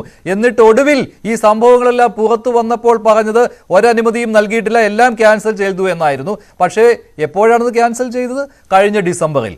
അതും പുറത്തു വന്നിട്ടും ന്യായീകരണവുമായി രംഗത്ത് വരികയായിരുന്നു നിങ്ങൾ. ശരി, ശ്രീ ഷാബു പ്രസാദ്, ഇവിടെ രാഷ്ട്രീയമായിട്ടുള്ള നേരിടലാണ് നടത്തുന്നത് CPM. അത് മാത്രമല്ല UDF പോലും ഇക്കാര്യത്തിൽ ഇത് വെറും അഡ്ജസ്റ്റ്മെന്റ് എന്ന് പറഞ്ഞ് തള്ളിക്കളയുകയാണ് ചെയ്യുന്നത്. തെരഞ്ഞെടുപ്പാണ്, നമുക്കറിയാം ഇങ്ങനെയുള്ള കാര്യങ്ങൾ സംഭവിക്കും, മുൻപ് സംഭവിച്ചിട്ടുള്ളതാണ്, ഇത്തരത്തിലുള്ള കേന്ദ്ര ഏജൻസികളുടെ അന്വേഷണം വന്നതാണ്, വട്ടമിട്ട് പറഞ്ഞിട്ടുള്ളതാണ്, പക്ഷേ ഒന്നും നടന്നില്ല. മഞ്ജുഷേ, ഇവിടെ ഇപ്പോൾ എല്ലാവരും ചോദിക്കുന്ന ഒരു ചോദ്യമാണ്. ഇപ്പം മഞ്ജുഷും അതേ ചോദ്യമാണ് ചോദിച്ചിരിക്കുന്നത്. അതായത് ഇത്രയും കാലം ഇവിടെ ED വന്നു, എന്തുണ്ടാക്കി, രാജ്യം മുഴുവൻ പലരെയും അറസ്റ്റ് ചെയ്യുന്നു, എന്താണ് EDയും CBIയും ഒന്നും ക്ലിഫ് ഹൗസിലേക്ക് കയറാത്തത്, അത് നിങ്ങൾ തമ്മിലുള്ള അഡ്ജസ്റ്റ്മെൻ്റ് അല്ലേ, അങ്ങനെയല്ലേ, ഇങ്ങനെയല്ലേ, ഇങ്ങനെയുള്ള ചോദ്യങ്ങളൊക്കെ ആർക്കും ചോദിക്കാവുന്ന കാര്യമേ. പക്ഷേ നിങ്ങളുടെയോ എൻ്റെയോ അല്ലെങ്കിൽ ഈ ചോദിക്കുന്നവരുടെയോ ആ വിഷൻ ആൻഡ് വിംസിനനുസരിച്ച് പ്രവർത്തിക്കേണ്ട ഒരു ഏജൻസി അല്ല ഈ പറഞ്ഞ പോലെ കേന്ദ്ര ഏജൻസികൾ എന്ന് പറയുന്നത്. അവർക്ക് പ്രവർത്തിക്കുന്നതിന് വളരെ കൃത്യമായ മാർഗങ്ങളുണ്ട്. അതിനനുസരിച്ച് മാത്രമേ അവർ പ്രവർത്തിക്കുകയുള്ളൂ. അല്ലാതെ എൻ്റെയോ നിങ്ങളുടെയോ ചോദ്യങ്ങളെ തൃപ്തിപ്പെടുത്തുക എന്നുള്ളത് ഈ കേന്ദ്ര ഏജൻസിയുടെയും EDയുടെയും CBIയുടെയും ഒന്നും ജോലിയല്ല. അത് നിങ്ങളുടേതായ, നമ്മളൊക്കെ അവരവരുടേതായ ലോകത്ത് അവരവരുടെ ലോജിക്കനുസരിച്ച് നമുക്ക് എന്ത് വേണമെങ്കിൽ പറയാം. ഇപ്പോൾ ഒരു കാര്യം ഞാൻ പറയാം. 2015-16 ആ സമയത്താണ് ഈ നാഷണൽ ഹെറാൾഡ് കേസ് ED അന്വേഷണം തുടങ്ങിയത്. പക്ഷേ രാഹുൽ ഗാന്ധിയെയും സോണിയാഗാന്ധിയെയും ചോദ്യം ചെയ്യാൻ വിളിപ്പിച്ചപ്പോഴാണ് അത് 2022-23 അന്വേഷണം തുടങ്ങി 6-7 വർഷം കഴിഞ്ഞിട്ടാണ്. കാരണം ഇവിടെ ബഹുമാനപ്പെട്ട ഷോൺ ജോർജ് വളരെ കൃത്യമായിട്ട് പറഞ്ഞു, ഇവരെല്ലാവരും ഈ ED അന്വേഷിക്കുന്ന കേസുകൾ, അതിൻ്റെ അകത്തെ പ്രതികൾ, ആരെ പറ്റിയാണോ അന്വേഷിക്കുന്നത് അവരിന്നും അത്ര നിസ്സാരക്കാരല്ല. എന്നെപ്പോലെയോ നിങ്ങളെപ്പോലെയുള്ള സാധാരണക്കാരല്ല. നല്ല ഒന്നാന്തരമായിട്ട് നിൽക്കാൻ പഠിച്ച കള്ളന്മാരാണ്. എങ്ങനെ വേണമെന്ന കാര്യം, അഴിമതി നടത്തി നല്ല തഴക്കവും പഴക്കവും വന്ന അതിൻ്റെ അകത്ത് അങ്ങേയറ്റത്തെ എക്സ്പെർട്ടൈസ് ഉള്ള ആൾക്കാരാണിവർ. അതുകൊണ്ട് തന്നെ അവർക്കെതിരെ അന്വേഷണം നടക്കുമ്പോൾ അതിനെ അത്രത്തോളം അവധാനതയോടുകൂടി അതിൻ്റെതായ സമയമെടുത്ത് ചെയ്യാൻ കഴിയുകയുള്ളൂ. അത് എൻ്റെയും നിങ്ങളുടെയും ആഗ്രഹത്തിനോ ചോദ്യങ്ങൾക്കോ ഒന്നും വിധേയവുമല്ല. ഇപ്പോൾ കരുവന്നൂരിന്റെ ഉദാഹരണമായിട്ട് പറയുന്നുണ്ട് ശ്രീ ഷാബു പ്രസാദ്. കരുവന്നൂരിൽ ED എന്ത് ചെയ്തു എന്നുള്ളതാണല്ലോ അവസാനത്തെ ചോദ്യം. ഇപ്പോൾ ഇന്നലെ തന്നെ പ്രധാനമന്ത്രി നരേന്ദ്രമോദി ആലത്തൂരിലെ BJP സ്ഥാനാർത്ഥിയായ TN സരസുവിനോട് ഫോൺ ചെയ്തിട്ട് പറയുകയാണ്, കരുവന്നൂരിൽ ആരെയും വെറുതെ വിടുകയില്ല, അവിടെ കൃത്യമായ നടപടി ഉണ്ടാകും എന്ന്. അപ്പോൾ ഇതൊക്കെ ഈ പൊതുസമൂഹത്തെ കേൾപ്പിക്കുവാൻ നടത്തുന്ന തന്ത്രങ്ങളാണോ എന്നുള്ള സംശയം അവിടെ ഉയരുകയാണ്. ഇതുവരെ കുറേ ചോദ്യം ചെയ്യലുകളിൽ ഒതുങ്ങി നിന്ന ED ഈ തെരഞ്ഞെടുപ്പ് അടുത്ത സമയത്ത് പുതിയ എന്തെങ്കിലുമായിട്ട് രംഗത്ത് വരും എന്നതിൻ്റെ ഒരു വാർണിംഗ് സൈൻ അതാണോ പ്രധാനമന്ത്രി നൽകിയത് എന്ന സംശയം പോലും ഉയരുന്നുണ്ട്. അതിൻ്റെ പിറ്റേന്ന് തന്നെയാണ് EDയുടെ ECIR വന്നിരിക്കുന്നത്. മഞ്ജുഷേ, പ്രധാനമന്ത്രി പ്രൊഫസർ സരസുവിനോട് പറഞ്ഞത് അവരുടെ ചോദ്യത്തിനുള്ള ഉത്തരവാണ്. പ്രൊഫസർ സരസു എന്താണ് ചോദിച്ചതെന്ന് നമ്മൾ കേട്ടതാണല്ലോ. കേരളത്തിലെ കോർപ്പറേറ്റ് മേഖലയിൽ നടക്കുന്ന സാധാരണക്കാരൻ്റെ പണം ഉപയോഗിച്ചുകൊണ്ടുള്ള കൊള്ള, ഇതിന് അങ്ങേക്ക് എന്താണ് ചെയ്യാൻ കഴിയുക, പ്ലീസ് അങ്ങ് എന്തെങ്കിലും ചെയ്യണം എന്ന് പറഞ്ഞപ്പോൾ അതിനുള്ള ഉത്തരമാണ് നരേന്ദ്രമോദി നൽകിയത്. അത് തീർച്ചയായും അത് പൊതുസമൂഹം കേൾക്കേണ്ടത് തന്നെയുമാണ്. അല്ലാതെ ഒരു ഇലക്ഷൻ സ്റ്റണ്ടായിട്ട് വേണമെങ്കിൽ ഇപ്പോൾ നിങ്ങൾക്ക് പറയാം. പക്ഷേ അദ്ദേഹം പറഞ്ഞ ഓരോ വാക്കും അതിന് വാല്യൂ ഉണ്ട്. അത് പൊതുജനം കേൾക്കുന്നതുകൊണ്ട് എന്താ ഇത്ര പ്രശ്നം, എന്താ അതിൻ്റെ അകത്ത് എന്താ കുഴപ്പം, എന്താ? നമ്മൾ അതിൻ്റെ ഓരോന്നിനും ഓരോ അന്വേഷണത്തിനും അതിൻ്റേതായ സമയം കൊടുത്ത് നമ്മൾ കാത്തിരിക്കുക എന്നുള്ളതല്ലാതെ പ്രത്യേകിച്ച് ED ഇന്ന സമയത്ത് അന്വേഷിക്കണം, ഇന്ന സമയത്ത് അന്വേഷിക്കരുത് എന്നൊന്നും പറയാൻ നമുക്ക് കഴിയില്ല. ഇപ്പോൾ ഇവിടെ ഷോൺ പറഞ്ഞു, ഈ വർഷം ഇവിടെ എന്താണ് പാർലമെന്റ് ഇലക്ഷനാണ്, അടുത്ത വർഷം പഞ്ചായത്ത് ഇലക്ഷനാണ്, അതിൻ്റെ അടുത്ത വർഷം നിയമസഭാ ഇലക്ഷനാണ്. ഇങ്ങനെ തെരഞ്ഞെടുപ്പുകളൊക്കെ എല്ലാ വർഷവും മാറി മാറി വന്നുകൊണ്ടിരിക്കും. 3 വർഷം അടുപ്പിച്ച് കേരള തെരഞ്ഞെടുപ്പാണ്. അപ്പം ഇനി ഈ തെരഞ്ഞെടുപ്പ് കഴിയുന്നതും വരെ ഒന്നും ചെയ്യണ്ട എന്നാണ്. ഇപ്പൊ കേജ്രിവാളിന്റെ കാര്യം, കേജ്രിവാളിന് ED നോട്ടീസ് കൊടുത്തിട്ട് എത്ര നാളായി? 6-7 മാസം മുമ്പ് കൊടുത്ത നോട്ടീസ് കൊടുത്ത് അത് ED ധൈര്യം ഉണ്ടെങ്കിൽ എന്നെ തുടരാ വാടാ ആരട വീര പോരിന് ഓടാ എന്നൊക്കെ പറഞ്ഞുകൊണ്ട് വെല്ലുവിളിച്ച് നെഞ്ചും വിരിച്ച് ഈ 6-7 മാസം കഴിഞ്ഞപ്പോൾ അപ്പോഴത്തേക്ക് ഇലക്ഷനും എത്തി. സത്യത്തിൽ ഈ ഇലക്ഷൻ വരെ നീട്ടിക്കൊണ്ടുപോയത് കെജ്രിവാൾ തന്നെയാണ്. ഇപ്പം ഇതേ മാർഗത്തിലാണ് ഇപ്പൊ തോമസ് ഐസക്ക് ഇങ്ങനെ എന്താണ് പാണ്ടിലോറിയുടെ മുമ്പിൽ തവള മസിൽ പിടിച്ച് നിൽക്കുന്ന മാതിരി നിൽക്കുന്നത്. ഇപ്പൊ കാണിച്ചു തരാം, ധൈര്യം ഉണ്ടേ വാ എന്നൊക്കെ പറഞ്ഞുണ്ട്. ഒരു സുപ്രഭാതത്തിൽ വന്ന് EDക്ക് ഇലക്ഷനും ഇല്ല, അവർക്ക് അവരുടെ ജോലി മാത്രമേ ഉള്ളൂ. അവർ വന്ന് പത്തനംതിട്ട വന്ന് തൂക്കിയെടുത്തുകൊണ്ട് പോകും. അപ്പം കിടന്ന കയ്യും കാലും വിട്ടടിക്കും. അയ്യോ തല്ലുന്നേ കൊല്ലുന്നേ നാട്ടുകാരെ ഓടിവായോ എന്ന് പറഞ്ഞു. ഇതാണ് ഇപ്പൊ നടക്കാൻ പോകുന്നത്. ശരി ഷാബു പ്രസാദ്, ശ്രീ ടൈമിങ്ങിന്റെ കാര്യത്തെ കുറിച്ച് ഷാബു പറഞ്ഞതിനോട് താങ്കൾ യോജിക്കുന്നുണ്ടോ? അങ്ങനെ ടൈമിംഗ് നോക്കുകയാണെങ്കിൽ എല്ലാ കാലത്തും കേരളത്തിൽ ഇലക്ഷനാണ്, 3 വർഷം അടുപ്പിച്ച് ഇലക്ഷൻ ടൈമാണ്. അപ്പോൾ പിന്നെ കേന്ദ്ര ഏജൻസികൾക്ക് എങ്ങനെ പ്രവർത്തിക്കാൻ കഴിയുമെന്ന്?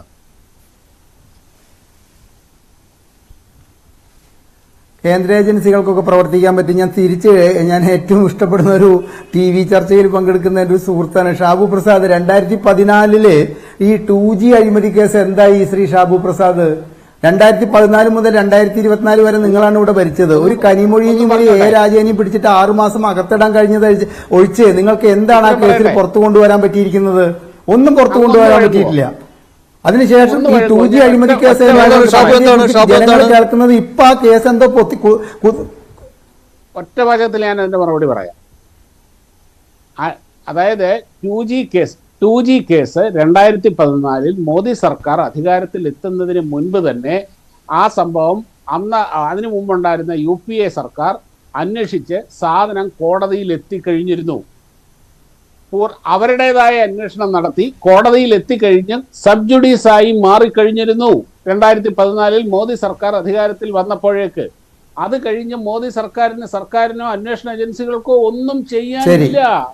ശരി, അങ്ങനെയാണെങ്കിൽ അന്നത്തെ കാലത്ത് അന്വേഷണ ഏജൻസികൾ സ്വാധീനിക്കപ്പെടുന്നവരാണ്, ഇന്നത്തെ കാലത്ത് അങ്ങനെയല്ല എന്നുള്ള വീരവാദത്തിലേക്കാണ് താങ്കൾ വരുന്നത് ഷാബു. ശരി, ഹരിദാസ്. വരട്ടെ നോക്കൂ ശ്രീ ഷാബു പ്രസാദ്, താങ്കൾ ഒരു കാര്യം മനസ്സിലാക്കുക. 2014 നിങ്ങൾക്ക് കിട്ടിയ ഭൂരിപക്ഷത്തിന്റെ തിലകക്കുറി ഈ 2G കേസായിരുന്നു എന്നുള്ള കാര്യം മറക്കരുത്. കാരണം ഇലക്ഷൻ നടക്കുമ്പോൾ ഈ A രാജയും കനിമൊഴിയും അവർ അഴിമതി ചെയ്തിട്ടുണ്ടെന്ന് വിശ്വസിക്കുന്നവർ തന്നെയാണ്. അവരകത്താണ്.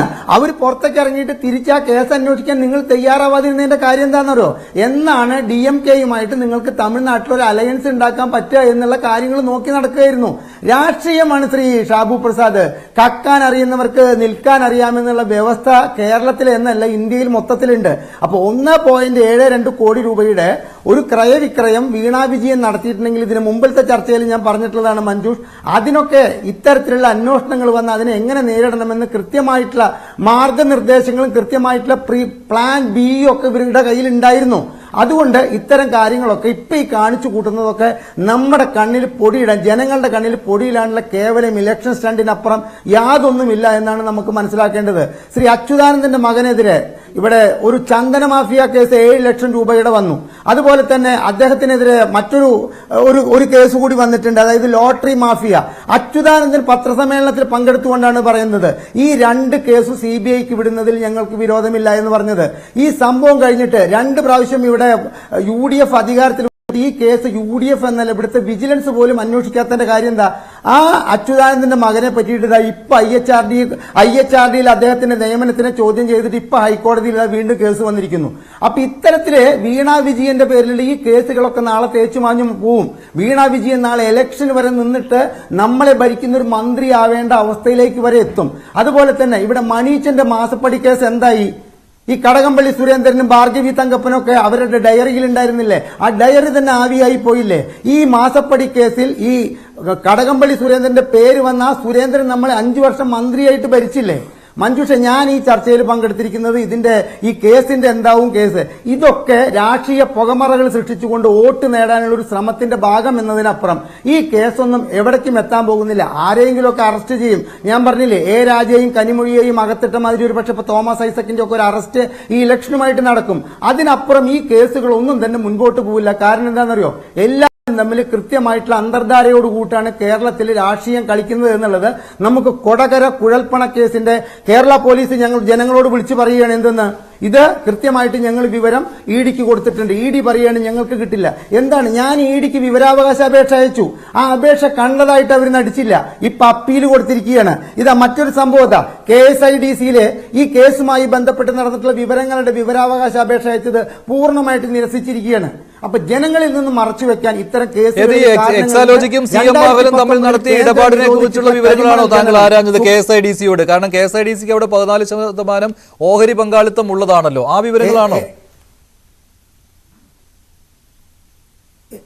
എല്ലാം ഉണ്ട്. SFI അന്വേഷണത്തിലേക്ക് എത്തിച്ച പരാതിക്കാരൻ, അതായത് ഈ ഷോൺ ജോർജ് നമ്മൾ പങ്കെടുത്ത ചർച്ചയിൽ പറഞ്ഞത് ഇത് കേവലം 1.72 കോടിയുടെ ഒരു അഴിമതിയല്ല, ഇത് 135 കോടി രൂപയുടെ അഴിമതിയുണ്ട് എന്ന് പറഞ്ഞിട്ട് അദ്ദേഹം ഈ നമ്മുടെ KSIDCയിലെ 5 ഉദ്യോഗസ്ഥരുടെ പേര് പറഞ്ഞു. മഞ്ജുഷ് ഓർമ്മണ്ട? ഈ 5 ഉദ്യോഗസ്ഥരെ ചോദ്യം ചെയ്ത് കഴിഞ്ഞു കഴിഞ്ഞാൽ ഈ കേസ് 135 കോടി രൂപയുടെ ആയിട്ട് നിൽക്കും എന്ന് പറഞ്ഞത് ഓർമ്മയുണ്ട? എന്താണ് ഈ ഷോൺ ജോർജ് അതുമായിട്ടും പിന്നെ മുൻപോട്ട് പോകാഞ്ഞത്? അല്ലല്ല, ഷോൺ എല്ലാ കാര്യത്തിലും മുന്നോട്ട് പോയിട്ടുണ്ട്. ഷോൺ എല്ലാ കാര്യത്തിലും മുന്നോട്ട് പോയിട്ടുണ്ട്. അല്ലല്ല, ഷോണിനെ കുറ്റം പറയേണ്ട ശ്രീ MK ഹരിദാസ്. അദ്ദേഹം എല്ലാ കാര്യവും കൃത്യമായിട്ട് ഫോളോ അപ്പ് ചെയ്യുന്നത് കൊണ്ടാണ് അന്വേഷണം ഇവിടെ വരെയെങ്കിലും എത്തുന്നത്. ആരെയും പറയണില്ല. വേദന പറയാണ്. തീർച്ചയായിട്ടും ഇതിന്റെ പിന്നിലെ ആ ചെറുപ്പക്കാരന്റെ ഒരു കഠിന ശ്രമത്തിന്റെ മുകളിൽ ഇത്രയൊക്കെ നമുക്ക് ചർച്ച ചെയ്യത്തക്ക തോതിലുള്ള വിഷയങ്ങൾ കിട്ടുന്നുവെങ്കിൽ അതാകെ ചെറുപ്പക്കാരനെ അഭിനന്ദിക്കുന്നു. പക്ഷെ അദ്ദേഹം തന്നെയാണ് താങ്കളുടെ ചർച്ചയിൽ വിളിച്ചു പറഞ്ഞത് 135 കോടി രൂപയുടെ അഴിമതിയാണ് ഈ പറയാൻ പോകുന്ന 5 ഉദ്യോഗസ്ഥരെ ചോദ്യം ചെയ്യണം. താങ്കൾ എന്നോട് ചോദിച്ച ചോദ്യത്തിൽ അതൊക്കെ ഉണ്ട്, ഇതില് കംപ്ലീറ്റ് കാര്യങ്ങളുണ്ട്. ആ കാര്യങ്ങൾക്കൊന്നും മറുപടി തരാൻ തയ്യാറാവാതെ അവരുടെ ഓഫീസിൽ വന്ന് അവരുടെ ഓഫീസിൽ വന്നിട്ട് ആവശ്യമുള്ള രേഖകൾ തിരഞ്ഞെടുക്കാനൊക്കെയാണ് പറയുന്നത്. ഇതൊക്കെ സാധാരണക്കാരായ ഒരാൾക്ക് സാധിക്കുന്നതാണോ? ഇവരുടെ കമ്പ്യൂട്ടറിൽ നിന്ന് നമ്മൾ ആവശ്യപ്പെടുന്ന രേഖകൾ അപ്പൊ അല്ല, മറച്ചു വെക്കാനുണ്ട്. ശ്രീ അസ്കർ, താങ്കൾ ഇത്ര മാത്രം മനസ്സിലാക്കുക. ഇത് പറഞ്ഞു തീരാൻ മഞ്ജുഷ എനിക്ക് സമയം തരണം. പണത്തിന് പിന്നാലെ പോകുന്നത് മനസ്സമാധാനം കെടുത്തും. 21/1/24 ഇപ്പോഴത്തെ മുഖ്യമന്ത്രി പറഞ്ഞിട്ടുള്ളതാണ്. അടുത്തത് പറഞ്ഞിരിക്കുന്നത് ആർത്തിയാണ് അഴിമതിയിലേക്ക് നയിക്കുന്നത്. ഇത് മഹാനായ നമ്മുടെ മുഖ്യമന്ത്രി പറഞ്ഞിരിക്കുന്നതാണ്. ഇനി നമ്മുടെ ഇപ്പോഴത്തെ CPMന്റെ സംസ്ഥാന സെക്രട്ടറി പറഞ്ഞിട്ടുണ്ട്, രണ്ടാമതും ഭരണം കിട്ടിയപ്പോൾ തെറ്റായ പ്രവണതകൾ തലപൊക്കി. ഇതും പറഞ്ഞത് ഒരു ദിവസമാണ്. ഇത് മൂന്നും കേട്ടപ്പോ കേരളത്തിലെ ജനങ്ങളെ സംബന്ധിച്ചിടത്തോളം ഇതൊക്കെ ഒരു അറം പറ്റിയ വാക്കുകൾ തിരിച്ച് CPMന്റെ പ്രവർത്തകരിലേക്കും CPMന്റെ മന്ത്രിമാരുടെ മക്കളിലേക്കൊക്കെ എത്തിയോ അല്ലെങ്കിൽ മുഖ്യമന്ത്രിയുടെ മക്കളിലേക്കൊക്കെയാണ് എത്തിയിരിക്കുന്നത്. ഇവിടുത്തെ സാധാരണക്കാരായ ജനങ്ങൾ കേരളത്തിലെ നികുതി പണത്തിൽ കൈയിട്ട് വരുന്നില്ല, ഒരുത്തനിൽ നിന്നും മാസപ്പടി വാങ്ങുന്നില്ല. അവൻ അഷ്ടിക്ക് വകയില്ലാതിരിക്കുമ്പോൾ അവന് സപ്ലൈകോ വഴിക്ക് സാധനം പോലും കൊടുക്കാൻ പറ്റാത്തൊരു സർക്കാർ തങ്ങൾക്ക് വേണ്ടപ്പെട്ടവർക്കും തങ്ങൾക്ക് ചുറ്റും നിൽക്കുന്നവർക്കും വേണ്ടിയിട്ട് ഇത്തരത്തിലുള്ള ജനകമായിട്ടുള്ള കാര്യങ്ങൾ ചെയ്യുമ്പോൾ അത് മനോവേദന കൊണ്ടാണ് ശ്രീ അസ്കർ ഞങ്ങളെ പോലുള്ളവർ ഇങ്ങനെ പറയുന്നത്. ശ്രീ ഷാബു പ്രസാദ് മനസ്സിലാക്കുക, EDയുടെ പ്രവർത്തനങ്ങൾ മോശമാണെന്നോ ED എന്ന അന്വേഷണ ഏജൻസി ചീത്തയാണെന്നോ അല്ലെങ്കിൽ SFIO മോശമാണെന്നൊന്നല്ല, ഒന്നും സംഭവിക്കുന്നില്ല. ശ്രീ ഷാബു പ്രസാദ് ഇത്തരത്തിലുള്ള കുറെ പടക്കങ്ങൾ പൊട്ടിച്ചെറിയുന്നുണ്ട്. അത് പൊട്ടിയോ എന്ന് നോക്കാൻ പോലും ഈ പടക്കം പൊട്ടിച്ചെറിയുന്നവർക്ക് സാധിക്കുന്നില്ല. അതിന്റെ ഏറ്റവും വലിയ ഉദാഹരണമാണ് ശ്രീ ഷാബു പ്രസാദിനോട് പറയാനുള്ളത്. കഴിഞ്ഞ ആഴ്ച ഹൈക്കോടതി ഈ കരുവന്നൂർ പ്രശ്നത്തിൽ ചോദിച്ചോട് കൂടിയിട്ട് EDയുടെ ഇമേജ് മുഴുവൻ കേരളത്തിൽ. ശരിയാണ് ശ്രീ MK ഹരിദാസ്, താങ്കൾ പറഞ്ഞ മറ്റൊരു കാര്യം, തുടക്കത്തിൽ പറഞ്ഞ കാര്യം ഞാൻ ഹസ്കറിനോട് പറയുകയാണ്. ഹസ്കർ, ഇവിടെ ഒരു കാര്യവും പൊതുസമൂഹത്തിന് ബോധ്യപ്പെടുന്ന രീതിയിൽ മുഖ്യമന്ത്രി പറഞ്ഞിട്ടില്ല. ഈ മടിയിൽ കനത്തിന്റെ കാര്യമൊന്നും ഇനി ദയവ് ചെയ്ത് പറയരുതേ എന്ന് പറയണം. കാരണം അങ്ങനെയാണെങ്കിൽ എന്തൊക്കെ നടന്നു എന്നുള്ള കാര്യം അദ്ദേഹം വെളിപ്പെടുത്തണം. നിയമസഭയിൽ പോലും അദ്ദേഹം അതിന് തയ്യാറാകാത്ത വ്യക്തിയാണ്. എന്നിട്ടാണ് ഈ EDയെ കുറ്റം പറഞ്ഞുകൊണ്ട് രക്ഷപ്പെടുന്നത്. ED ശരിയാണ്, അന്വേഷണ ഏജൻസികൾ രാഷ്ട്രീയ താല്പര്യത്തിനനുസരിച്ച് പ്രവർത്തിക്കും, ഇക്കാര്യം എല്ലാവർക്കും അറിയാവുന്ന കാര്യമാണ്. പക്ഷേ ഈ ഇടപാടിൽ പലതും ചീഞ്ഞു നാറുന്നുണ്ട്. അതിന്റെ കൃത്യമായ വിവരങ്ങൾ പൊതുസമൂഹത്തിന് മുന്നിൽ പറയുവാൻ ഇതുവരെ മെനക്കെട്ടിട്ടില്ല. വിവരാവകാശ രേഖകൾ കൊണ്ട് ചെല്ലുമ്പോൾ പോലും എടുത്ത് ദൂരെ എറിയുകയാണ്.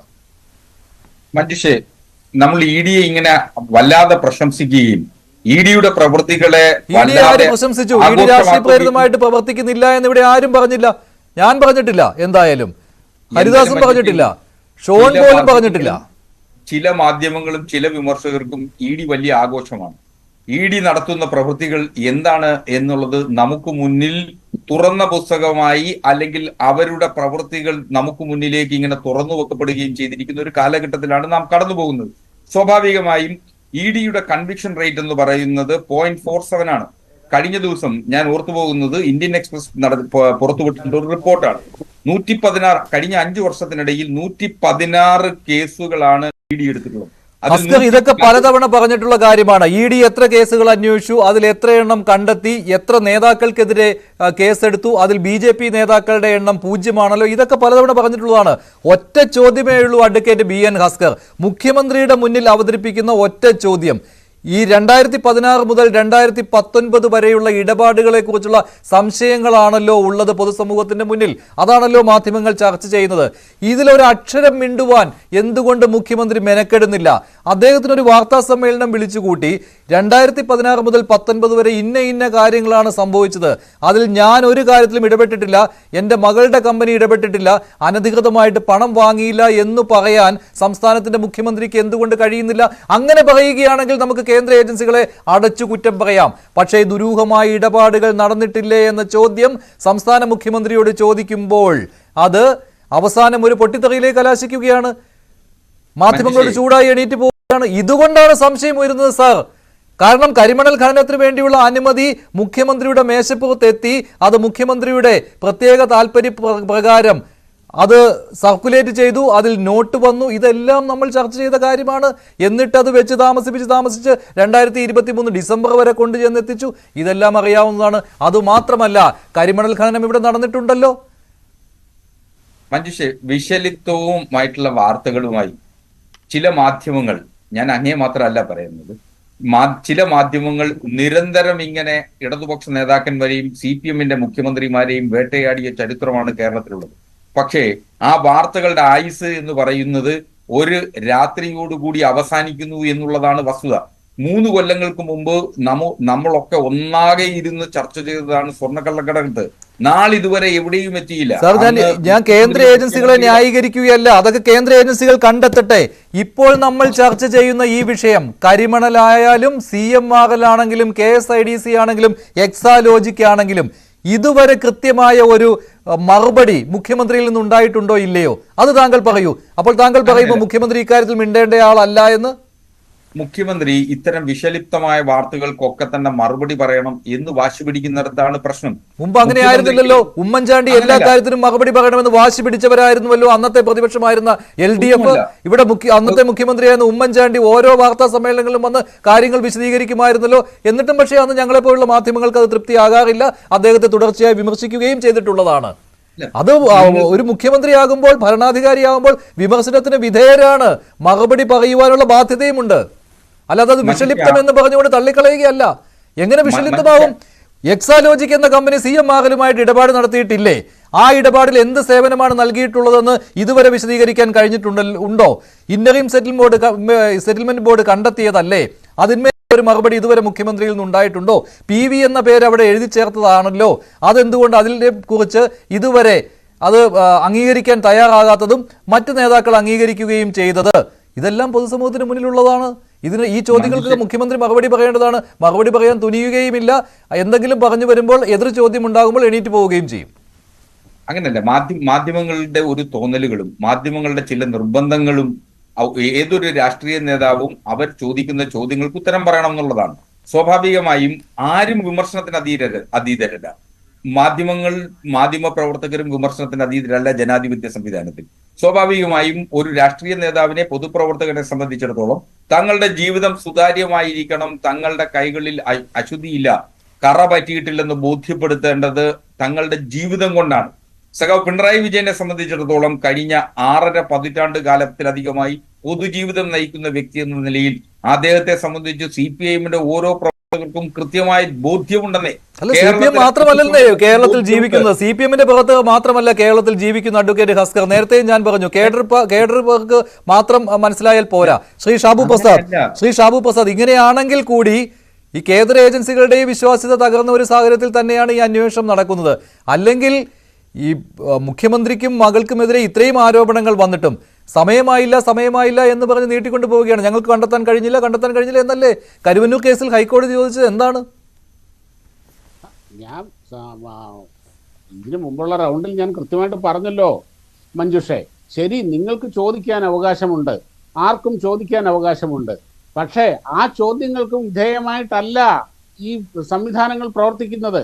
ആ സംവിധാനങ്ങൾ അവരുടെ അന്വേഷണത്തിന്റെ അന്തിമഘട്ടത്തിലേക്ക് എത്തുന്നത് അവരുടേതായ രീതിയിലാണ് തെളിവുകൾ ശേഖരിച്ച് പ്രതികളുടെ, പ്രത്യേകിച്ച് ഇതുപോലെയുള്ള അതിശക്തരായ പ്രതികൾ, അവർ രക്ഷപ്പെടാതിരിക്കാനുള്ള എല്ലാ പഴുതുകളും അടച്ചുകൊണ്ടാണ് അവർക്ക് ആ കേസ് അവസാനിപ്പിക്കാൻ കഴിയുള്ളൂ.